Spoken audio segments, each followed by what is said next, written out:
Welcome to Hood Champion Boxing Sports. In boxing, you find a way to win or you find a way to lose. Crawford's chasing Canelo and Charlo. Let me tell you something, man. It gets more and more interesting every single day when it comes to talking about this boxing now. With Terrence Crawford and Errol Spence, we know that the rematch is something that's supposed to be happening. When it happens at this point in time, I don't know. Talking about the end of the year, now some people are saying that there's a possibility that, Errol Spence may not take the rematch. Derek James says he wants him to take it. Errol Spence wants to take it. He thinks Errol Spence will beat Terrence Crawford. I think that's a recipe for disaster. I just don't think Spence can beat him. But maybe he needs to have the second fight with Crawford at 154.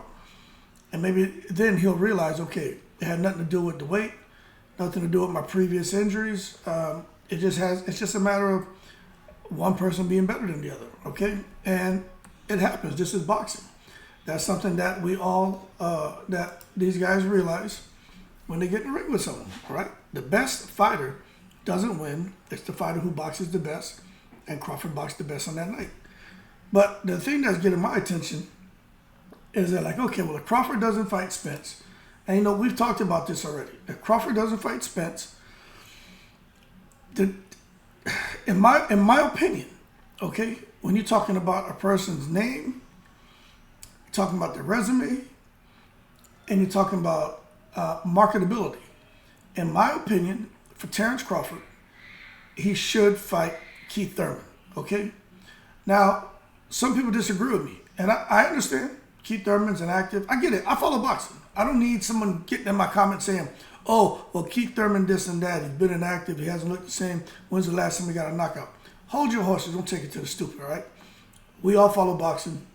I'm not going to say I follow it more than you or you follow it more than me, but give me the benefit of the doubt just like I'm giving you the benefit of the doubt. But no matter if you agree or disagree with me, I can't see someone disagreeing with me on Keith Thurman and his profile. Okay? Remember back in the day, it was Porter, Thurman, Danny Garcia, pretty much running things, okay? Those guys have mixed it up, right? And out of Thurman, Porter, and Garcia, Crawford and Spence have gotten their hands on two of those guys, okay? Spence just happened to get Garcia and Porter. Terrence Crawford got his hands on Porter, but neither one of them got their hands on Thurman. So I think it's a good feather in the cap for Terrence Crawford if he can get his hands on Thurman and knock Thurman out. But I just don't think it's going to be that easy. But it's hard to go against Terrence Crawford. But again, I don't think it's going to be that easy for him to just get in there and think he's going to tranquilize Keith Thurman. So if it's not Keith Thurman, right, which I think most people here would agree that that's probably not the next fight for Crawford, but it's a good name. Then it's like outside of Keith Thurman, who's there for him? I'm talking 147 to 154.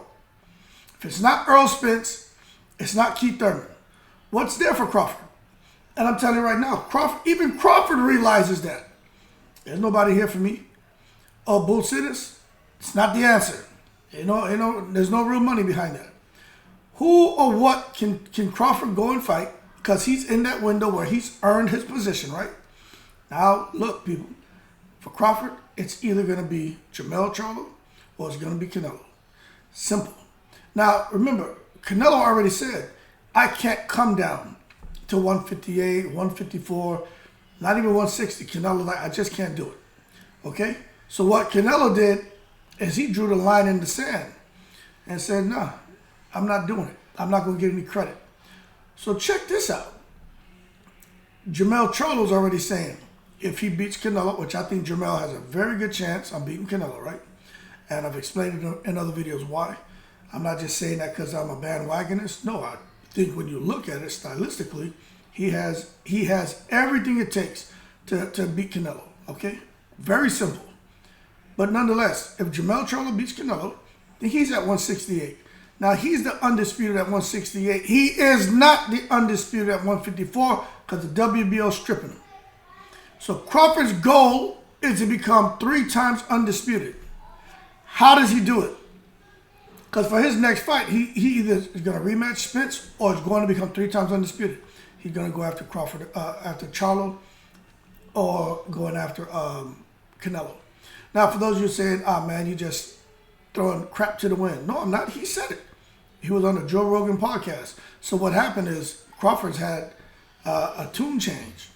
He's on a whole different sheet of music now.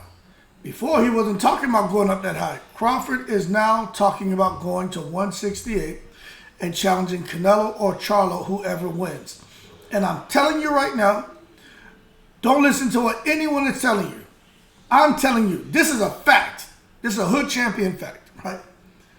If Charlo beats Canelo or Canelo beats Charlo, and Crawford says, "I want to go up and fight them," that fight is going to get made, especially if he goes up to 168. Let me tell y'all right now, the fight will get made. I'm telling you. Now, can Crawford beat those guys? I think so. I think so. When you take a look at Jermell Charlo, height-wise, he's taller. Reach-wise, about the same. Now the thing about Canelo, I'm not so sure about Canelo's reach, because we know Crawford's reach is like 74 inches. You know, Crawford has long-ass arms. But when you look at, let me see, so Alvarez, I don't know his dimensions, man. Let's see what it's saying about old Canelo. And this is going to put some things into perspective. Okay, so yeah, Canelo's going to be in trouble. Canelo's reach is actually longer than Keith Thurman's. But Canelo's reach is 70.5 inches. Crawford's reach is 74 inches. Canelo stands at 5'8". Crawford stands about 5'8". 5'8", 5'9". So as far as, height, they're about the same reach-wise. Crawford has a reach advantage. But, Canelo's just a thick guy, man. The way he's built, his legs and everything. He's a solid 168-pounder. But I'm telling you right now, for those of you out there who are thinking this is a fight that doesn't make sense, it makes all the sense in the world because it's all about the money. And Crawford, at this point in his career, it looks like he's on the path to bringing a whole lot of money to the table. And there's really nothing at all for Crawford to do, man. I mean, and this is what's sad, right? You look at 154. I mean, what's he going to go do? Fight Fundora? What's he going to do? Go fight Lubin? Even down there at 147, I mean, outside of Ennis and Spence, there's nothing there. Thurman is the name here, but 154, you got, Conwell, Sorrell, Harrison, it don't make no sense to go fight those guys. Liam Smith, if he jumps up to 160, you got Golovkin, Alim Kanuli, Adamus, those are good. But again, the issue is the names. And Golovkin doesn't look like he's trying to fight anybody. Eubank Jr., Cash, Derevinchenko, Lara, those names aren't bringing much money to the table. Now, for Crawford to bubble on up and get to 168 and fight the winner of Charlo and Canelo, well, that's where the money's at. Because he's not going to go up to 168. I'm talking about Terrence Crawford and fighting no damn Caleb Plant.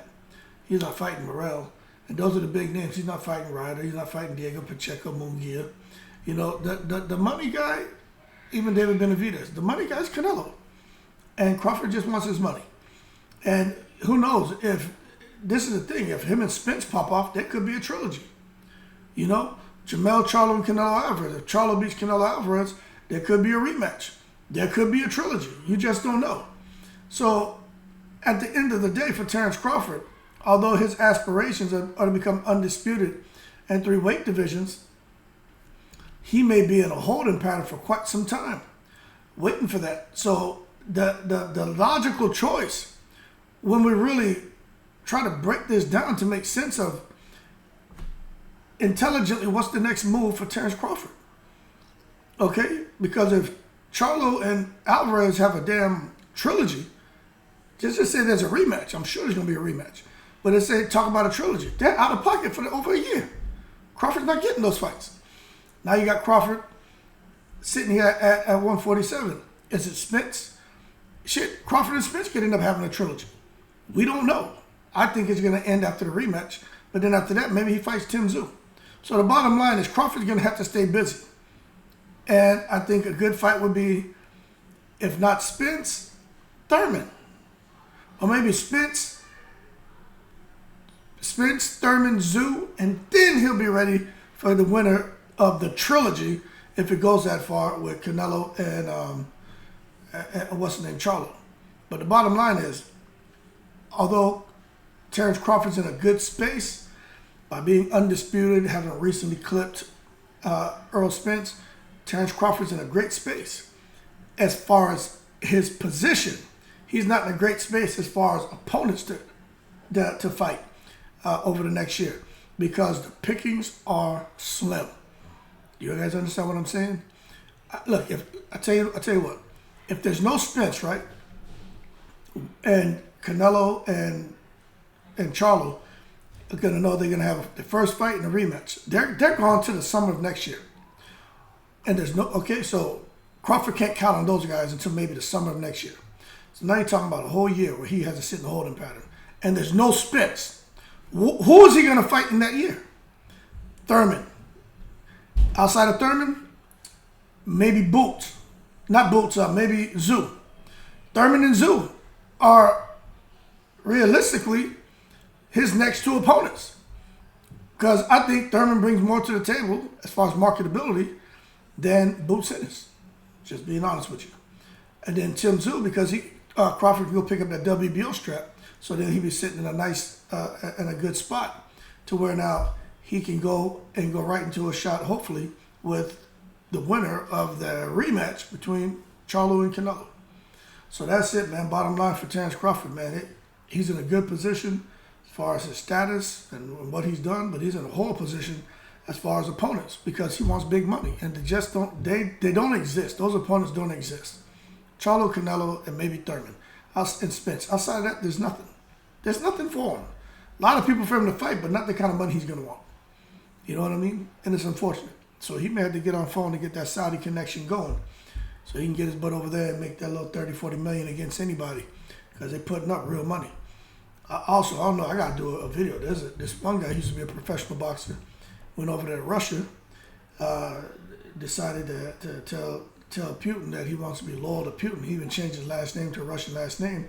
Now he's making multi-million-dollar paydays fighting in Russia. Craziness.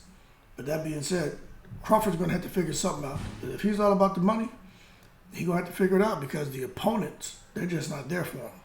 As far as opponents that can really generate huge dollars, man. And then there's always Gervonta Davis, but, you know, Gervonta would have to move up, and I don't know about that happening. But that being said, more to come on Crawford, what he's going to do. But I'll tell you right now, he said he wants to fight Canelo, he wants to fight Charlo, he's willing to go to 168. And what that tells me is the man is really about trying to make his money. He believes in himself, but he's about his money. And hopefully he can get everything that he wants because he earned it. I just think realistically he's looking more at a Thurman Tszyu Thurman Tszyu fights opposed to Charlo Canelo. That being said, keep cool. Shout out to the veterans, all 7 continents, in the breeze.